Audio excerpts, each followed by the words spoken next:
Welcome to the Independent Advisors Podcast, where we dive into the world of stocks, tradable markets, and financial planning with Jessup Wealth Management's Chief Investment Officer, Mark McEvilly, and CEO, Matt Jessup. You'll hear tips, tricks, and strategies to address your financial well-being, and most importantly, conveyed in a way that everyone can understand. Here are your hosts, Mark and Matt. Hey everyone, welcome to episode 272 of the Independent Advisors Podcast, where Matt Jessup and I, Mark McEvilly, bring you everything you need to know from the past week in the world of financial markets and financial planning. So good morning, Matt. Good morning, Mark. I know that last episode we said that me and you would not be on the show this week, but our business trip obviously got canceled as we were supposed to be in Florida for a conference, but due to the hurricane, we decided not to go. And speaking of that, just want to let everyone know we're thinking of everyone that's affected by that. I know we have family, friends down there, clients that live down there. Yep. So hoping that everybody stayed safe last night through the storm. Well said. Before we get into our discussion, we will quickly review the month-to-date and year-to-date performance of the major market indices that we track. This data is from Y-Charts and as of the market close on October 9th. S&P 500 index up 0.5% for the month and up 21.4% for the year. The Dow Jones Industrial Average up 0.4% for the month and up 12.8% for the year. The NASDAQ Composite Index up 0.6% for the month and up 21.9% for the year. The Russell 2000 Small Cap Index down 1.3% for October and up 8.6% for the year. And the Vanguard All World ex-United States ETF down 1.3% for the month and up 10.8% for the year. 3-month Treasury rate at 4.75%, the 2-year Treasury rate at 3.99%, and the 10-year Treasury rate at 4.06%. Moving on to big headlines and current events from the past week. The jobs report last week showed tremendous resilience by blowing past analyst estimates for new jobs added. Unemployment ticked down and layoffs are remaining low for the time being, which is what we want to see. Mm-hmm. Next, as we mentioned briefly last week, the U.S. Dock Workers Union ended a 3-day strike on the East and Gulf Coast, which averted a significant economic disruption. The strike had threatened to cause billions in daily losses, but a temporary deal extended the contract until January of 2025. Mm-hmm. Before we move on to tweets, articles, and research from this week, Matt, anything that you wanted to add from a headline or current event standpoint? Nope. Okay. Well, getting into our research from this week, the first thing I had was from an article from our friend Ryan Dietrich back on September 24th titled 6 Things to Know About Rate Cuts. And the specific graphic that I wanted to show and discuss is the history of the Fed cutting rates when the S&P 500 is within 2% of an all-time high. Okay. And the perception, I think, Matt, is that the Fed only cuts rates during times of economic shocks, which isn't necessarily true, but that's just the last recency 3 bias. times they've had rate cutting cycles, we've had economic shocks, right? In the last couple of podcasts you and I have been on, you've been talking about the term of recency bias. Right. So you have the early 2000s with, tech crisis, 9/11. Then you have the great financial crisis, 07, 08. And then you have COVID in 2020, right? Yep. So, like we talked about, as you mentioned, kind of the prisoner of the moment or recency bias. That's what most people know because that's what's happened in the past 20 years, right? Mm-hmm. So John's going to throw this graphic up on the YouTube page. This will also be in our show notes, but this shows the Fed has cut rates 20 times when the S&P 500 was within 2% of an all-time high. And guess what? All 20 times the market was higher 12 months later, up 13.9% on average. So I know that we talk a lot on this podcast, Matt, about these types of statistics, specifically from Ryan. And I know around this time last year, we had several statistics like this. So maybe for a podcast in the future, it might not be next week, we can kind of dig back into 2023 go over some of these things that we shared and see, hey, how did this really play out in this instance? Love the over a idea. 12-month period. Love the idea. Maybe over the next month, we got to find a podcast and we'll just go back in time and kind of pick some of those. I know that we quite frequently bring this stuff up, but I'm sure people are wondering, well, hey, you guys say this stuff every week, but how has that actually performed over the following year, right? Yeah. And now we've been doing the podcast long enough where we should have a lot of data points to give people on this. Yeah, and I think in order to kind of keep it fair, so we're not cherry picking data, I think we maybe pick a couple per quarter. Maybe we pick like 2 per quarter for last year. That way it's kind of diversified throughout the year. Yeah. What do you think? I think that's a good idea. Okay. Second thing I had was a Newsweek article back on August 9th, and this was titled, Florida's biggest insurer says it needs to increase rates by 93%. 93%. 93%. So given everything going on, I thought this was a good article to discuss here. So Citizens Property Insurance Group, Matt, is currently requesting a more modest hike from the Florida Office of Insurance Regulation because state regulations cap the amount rates can increase annually. Brian Donovan, Citizens Chief Actuary, said that they need a nearly 93% increase to match competitive markets. Citizens was established as the state-backed insurer of last resort for residents who couldn't get plans elsewhere with a more affordable option. It was created in response to home insurance prices being driven up by the state due to hurricanes and tropical storms. The state has the highest home insurance rates in the country. According to a recent study by virtual insurance company Insurify, Florida homeowners paid an average annual premium of almost $11,000 in 2023. That's the average. The national average premium for home insurance, $2,300, That's drastic. which is astronomical. And this problem is not getting better. I just talked earlier this week with a friend who's in the insurance business and said that the company that he works for is in the process of pulling out of Florida. And I think you're going to have a lot of these companies just not even touch Florida with a 10-foot pole, which is going to cause issues. Yeah, I mean, I think they look at it and say, okay, they might have customers that have maybe 2 homes, right? A primary home up north and a secondary home down south. They might look at it and say, hey, we're going to lose this piece of business. But if it's not profitable to begin with, why does it matter? Right. So it doesn't surprise me. I think you're going to see more high-profile insurance companies that either are going to price it appropriately for the risk that they have, or they're just going to pull out altogether. Right. It's just a sad situation. It's not good. Because I think the state of Florida is going to have to fill in the gap one way or another. I think the Yeah, state I of think so, Florida is too. going to have to bulk up some sort of like Citizens Property Insurance Corp or something similar so their residents have an option. I think that this is going to be something that DeSantis is going to have to tackle. Yeah, well, I think it's going to be interesting to see what happens over the next 10, 15, 20 years because, previously you've had people migrate from the north or the Midwest down south, right, after they retire to warm states. But I have a sneaky suspicion that people might be remigrating back to the Midwest to avoid all of these horrible natural disasters that have taken place over the past 5 years. So maybe the Midwest, cities like Dayton, Ohio, will get a premium over the next couple decades. Not looking too shabby right now. Right. Last thing I had, kind of a fun one from Visual Capitalist on September 14th that shows the most reliable car brands according to Consumer Reports.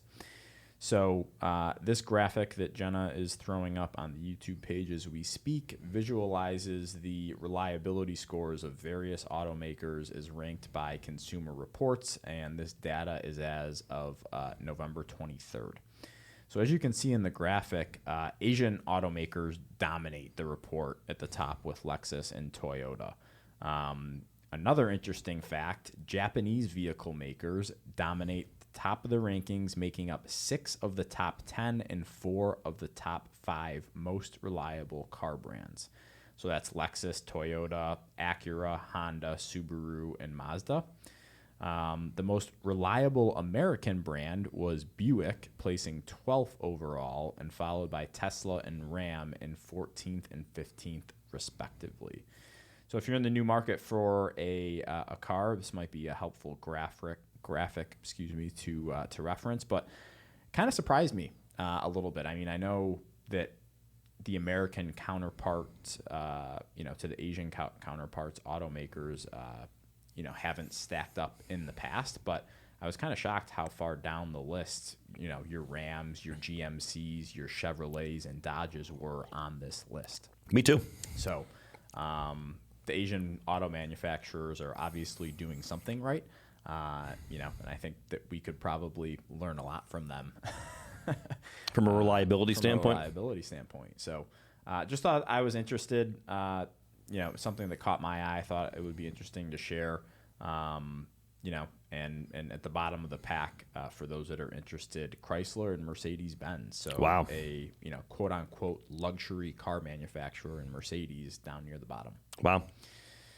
And it's also interesting that, these car manufacturers that, their prices are, relatively very low compared to a lot of American car manufacturers are at the top, like Honda and Toyota, right? Mm-hmm. So it dispels the notion that you have to spend money a lot of money to get reliable. No, car, you don't. Right? So just thought it was interesting. Hope people found that interesting as well. That's interesting. Well, my first piece has to do with market sentiment. Okay.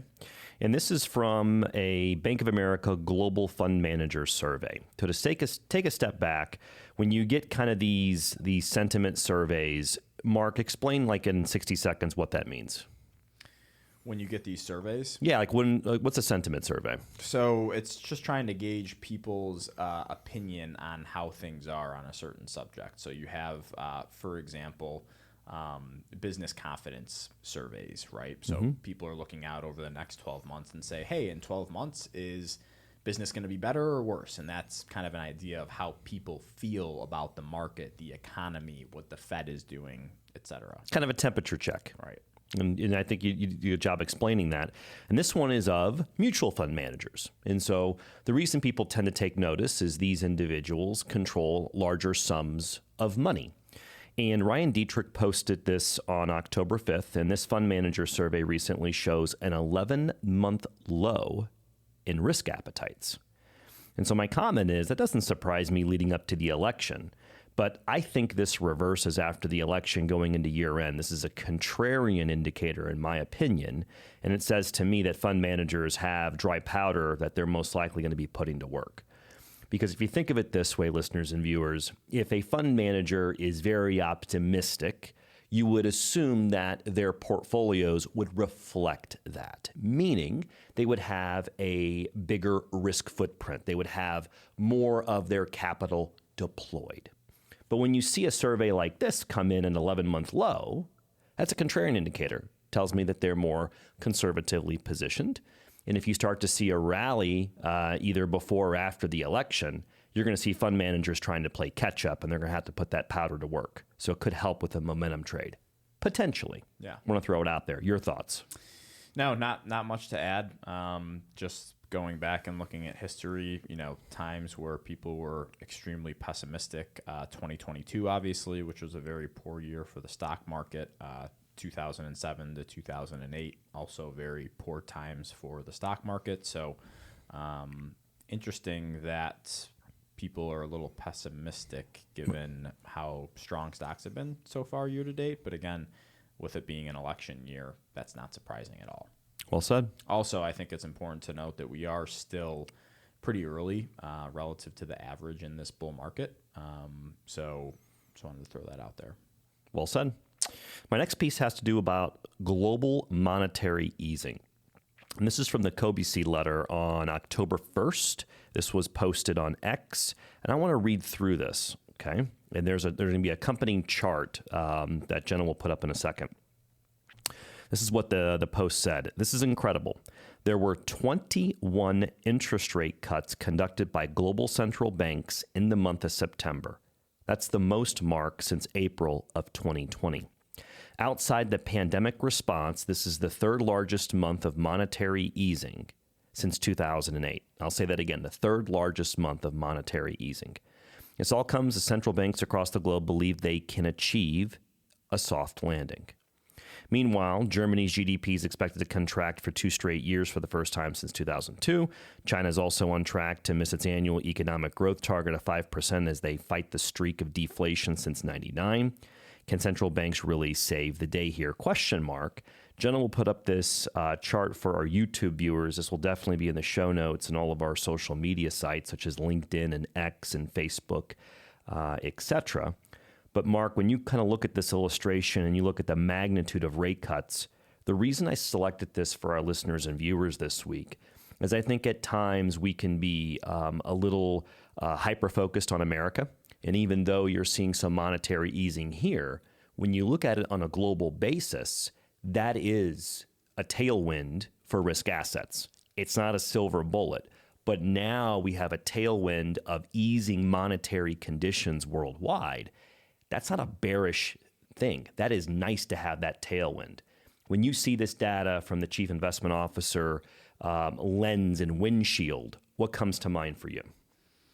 Well, I think, if you look at this chart and you see, spikes in global central bank policy cuts, the big spikes that stand out to me is, 2009, 2010, 2020, and now in 2024. And shortly followed was pretty good stock market performance, right? So not saying that this has to play out exactly how the previous two instances played out, but like you said, cutting rates long term is bullish for economies and stock markets. It encourages lending, it encourages spending. There's more money circulating around the economy. It incentivizes publicly traded companies. It incentivizes small business owners, and all of that stuff trickles in and funnels into the stock market. So again, unless there is economic shocks that come into play where the Fed has to have emergency rate cuts, usually stocks perform pretty well in the 12 months following the first rate cut cycle. And again, like you said, it's not just the U.S. It's happening all across the world. And we just saw this with China. I think it was 2 weeks ago at this point. They announced rate cuts, fiscal injections into their economy. And now China is like one of the best performing countries in 2024 after it was a dog for most of the year. That's right. So it just They're shows spiking the punch bowl, baby. How quick that that can change, and the influence and the power that these central banks have on the economy and on markets across the world.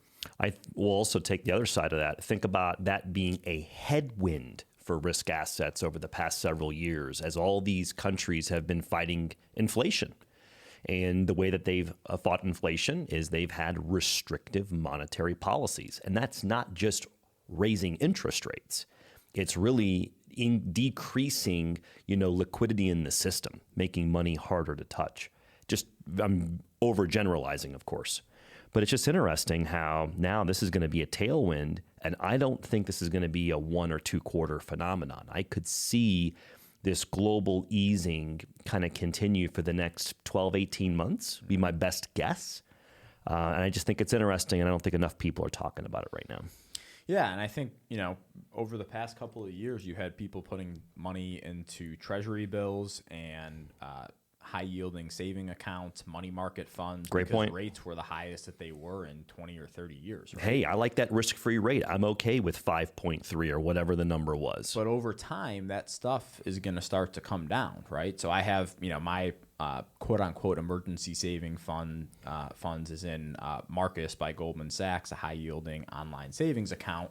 And I think it was literally like 3 or 4 days after the Fed rate cut, I got an email saying, hey, we're lowering our rate. So now people are going to be like, okay, well, I'm not going to be getting as much in there. Where else can I put this money to earn a rate that I feel is justified? That's right. And again, like I said, that's going to encourage people to invest on risk-on assets because they want to earn a higher return. That's right. And you take that and multiply that times millions, that stuff makes a difference. It moves the needle. Well, the next piece I have is a market outlook from Yardeni. And this is an independent research firm. Seth Golden, our friend of the podcast, posted this. The date mark is October 2nd. I found this interesting, and I happen to agree with this outlook. And I'm going to read it verbatim, and I'd love to have a quick roundtable with you about it, okay? So this is the verbatim post that Seth posted about the market outlook from Yardeni. Quote, a widening Middle East war has been our number one risk scenario over the past year for the bull market and stocks. For now, we are sticking with our subjective probabilities. 50% of the roaring 2020s, 30% 1990s style melt-up, and a 20% reprise of the geopolitical turmoil reminiscent of the 1970s. As we've often noted in the past, geopolitically induced sell-offs tend to be buying opportunities. And then there was this chart attached that Jenna will put up for our YouTube viewers. This will be in our show notes. And it's a data set of the S&P 500 going back to roughly 1930 with a series of geopolitical crises that have occurred throughout that time. And it kind of shows how in the immediate response, the market has weakness and then turns out in retrospect that those are buying opportunities. The main reason I'm showing this is, you have kind of three general themes of probabilities, how maybe say the next decade might play out.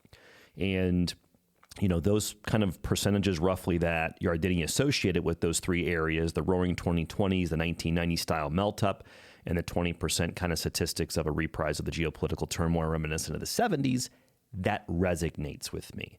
So Mark, when you kind of hear me say these things and you read this, what comes to mind for you? Not really a whole lot, to be honest. As I think many people know, is I take other people's market outlook with a very, very small grain of salt. I think the biggest thing for me is having an investment strategy based on geopolitics is not a good strategy. Yeah, how often has that worked out? Right. I mean, just think about it. We've been in, not we, but, Russia and Ukraine have been in a war for a decently long period of time now. You have the stuff going on in the Middle East, which has been going on for about a year now. And 2023 stock market had a great year. And in 2024, the stock market's having a great year. So obviously, geopolitics can escalate to a certain level where I think it would have an effect on the market, but there's no way of knowing that. And no one knows, okay, well, what level is that? Is that Iran, attacking Israel for 2 weeks in a row? Or is that another country getting involved? Or is it the U.S. providing more weapons and more money to Israel? It's like, how do you judge that? So that's my first takeaway, is that you shouldn't be trading on geopolitics. Sure. My second takeaway, which kind of piggybacks off of that, is you don't have to worry about this stuff if you have a game plan in place, right? And the greatest example of this is contributing to your 401k. Just because there's a war going on, or just because there's some geopolitical event going on, is that going to make you stop contributing to your 401k? Or every 2 weeks, are you still going to contribute to your 401k? Answer is, you're probably still going to contribute to your 401k, right? Yeah. And most of the time, that works out for people. And especially if you're young, you shouldn't be wishing for things like war, but you should be wishing for market pullbacks, because that allows you to invest at lower prices, right? Yeah. So, again, biggest takeaway for me, you have a game plan that's in place. No war, no geopolitical event, no election, no economic disruption should change that plan. So that's my biggest takeaways here. I got one more angle on this. If you think about the average decade in the stock market, right? And you can pick, that starting and ending period anywhere you want. Kind of look at the historical data. 2 of those 10 years are going to be bad for the stock market. I'm just kind of looking at the averages, okay? And when you kind of look at this kind of stat, it kind of lines up with that I look at it from the lens of, you still need to be prepared that in any given year, you might fall in that 20%. You might fall in those 2 years out of the decade, like a 2022, that wasn't fun. And I think when you continually have a long-term game plan in mind, knowing and accepting that years like 2022 are going to occur and that you're going to play the long game, you're going to play the averages, that's where I see a lot of investors have success. It's the ones that get spooked in the short term. I'm out. I'll get back in when it feels comfortable. And the problem is the time that it feels comfortable to get back in, all the easy money's been made. Mm-hmm. And so that's kind of another angle that I look at, because we just have to accept that investors, we're going to have those years like 2022. And it's extremely difficult to time getting in and out. And it plays back to what you said, Mark. You got to have that long-term game plan in mind, because if you're going to be jumping in and out, that's where you're going to mess up those long-term averages. You miss a couple of those really huge days, you're really going to miss out. Yeah, it could wreck your year. You know, it's interesting. I almost had a piece I put this week instead of this that shows over the past 4 years some of the worst and best days in the market. And I decided to save that piece, which I will, for when we have our next set of kind of monster big or bad days, as a reminder that they're natural in the market. But what's very important is for long-term investors, you start missing a couple of those mega up days, it drastically starts to affect your long-term averages. You miss, say, the top 10 days of a decade, and we talked about this in the podcast previously, your returns come down dramatically. Yeah. It's a good piece. Yeah. But moving on to the financial planning topic of the week, this was an article from Adam Van Dusen on the state of Social Security benefits. This will be interesting. Once again, we're kind of entering a period when discussions about the depletion of the Social Security Trust Fund are making headlines, and this topic is likely to resurface frequently in the coming. This will dominate weeks. 2028. This will dominate. Yeah, and especially just being right around the presidential election, I think both candidates are probably going to be outlining their proposed solutions to address this issue. And I know that Taylor in our office has previously discussed the Social Security Trust Fund, and I wanted to just revisit this topic briefly to help alleviate some more concerns about Social Security benefits disappearing once the trust fund is depleted. Okay. So the Social Security Trust Fund, very simplistically, is like a savings account for Social Security, right? Workers pay taxes into the fund during their working years, and that money is used to pay benefits to people who are retired or disabled. And over time, the fund in the past had collected extra money, and that's in times when obviously more is paid in taxes than benefits are paid out, right? Mm-hmm. But now that's no longer the case. There's more benefits being paid out than money coming in. Yep. Okay.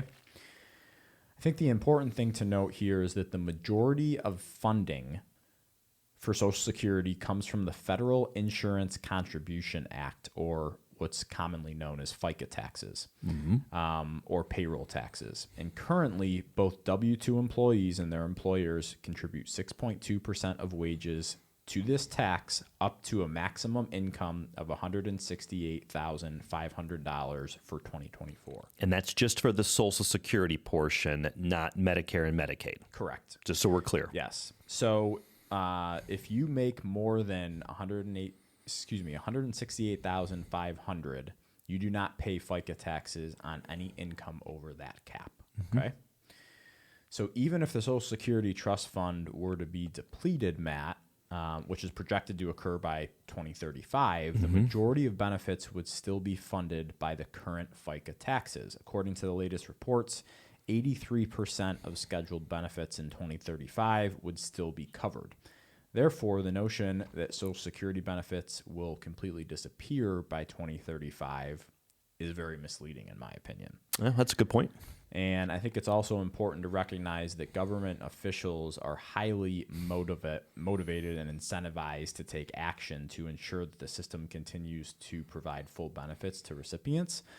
And as we've discussed before, potential measures could be including, raising the wage cap, which is, again, currently set at $168,500, on which FICA taxes are paid, or increasing the full retirement age at which workers are eligible to receive full benefits in the future, or transition to some sort of needs-based system. But again, I don't think this is going to be a shock to anybody. It's pretty much political suicide if you suggest cutting or taking away Social Security benefits. So I think that is the least likely option to happen. But I just feel like there's a lot of misinformation out there that people think that just when 2035 hits, like magic, Social Security benefits are going to disappear, and that's not the case. Well said.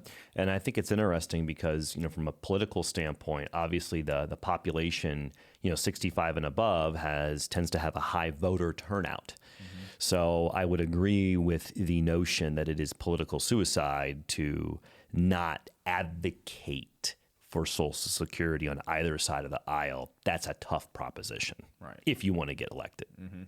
Yeah. So it'll be, like most other things, interesting to see what happens with this, especially as we get closer to 2035. But if I were a betting man, I would bet that Social Security benefits are going to continue to be paid out in full.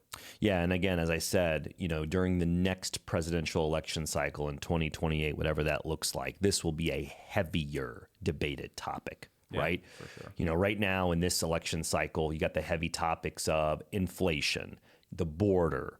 You get those are kind of tends to be like the heavier topics. I think it's going to be Social Security is going to be one or two in 2028. Yeah. Agreed. Well, before we wrap up, just wanted to let everybody know that if you wanted to create your own podcast, use the promo code Jessup Wealth to get your first month of Blueberry podcast hosting for free. To choose the ideal plan for you, use the hosting estimator on their website. Again, you can receive your first month free with promo code Jessup Wealth, all lowercase, no spaces. If you're looking for an AI software to help you take notes and summarize a meeting, we highly recommend Firefly's AI software. Use the link in the show notes below to purchase your subscription and make life a bit easier. Before we wrap up, earnings season starts this week, tomorrow morning, with a lot of the major banks here in the U.S. Anything else that you want to leave with listeners? That's exactly what I was going to say. I mean, just expect volatility with the political headlines in the election day approaching. That is normal, especially in the second half of October coming up. So don't be surprised if you're seeing volatility from a specific security because of earnings, or how a potential political promise might affect that industry, such as healthcare. So just know that, we're not out of the woods yet, I feel, from a volatility standpoint. Yeah, well said. Well, thanks, everyone, for listening to episode 272 of the Independent Advisors Podcast. We will be back with you next week for episode 273. Take care, everyone. Thank you for listening to the Independent Advisors Podcast. If you're interested in hearing more, hit the subscribe button so you can be notified every time a new episode gets released. Feel free to share with friends, family, and follow us on Twitter at Jessup Wealth, Facebook, and LinkedIn. Mark and Matt will continue to share beneficial information on these social media sites. Also, check out the podcast tab on their website. That's www.jessupwealthmanagement.com. There you'll find links to every episode of the Independent Advisors. Have questions or topics you want to discuss on the show? Message us on Twitter, LinkedIn, or send an email with the words questions and topics in the subject line to inquiries@jessupwealthmanagement.com. We'll talk about it right here on the podcast. Certain sections of this commentary may contain forward-looking statements based on reasonable expectations, estimates, projections, and assumptions. Forward-looking statements are not guarantees of future performance and involve certain risks and uncertainties which are difficult to predict. All indices are unmanaged and are not available for direct investment by the public. Past performance is not indicative of future results. This podcast is provided for general informational purposes only and does not constitute either tax, legal, or financial advice. Although we do go to great lengths to make sure our information is accurate and useful, we recommend you consult a tax preparer, professional tax advisor, financial advisor, or lawyer regarding your specific circumstances. Investing involves risk, including the loss of principal. No strategy can guarantee any objective or goal will be achieved.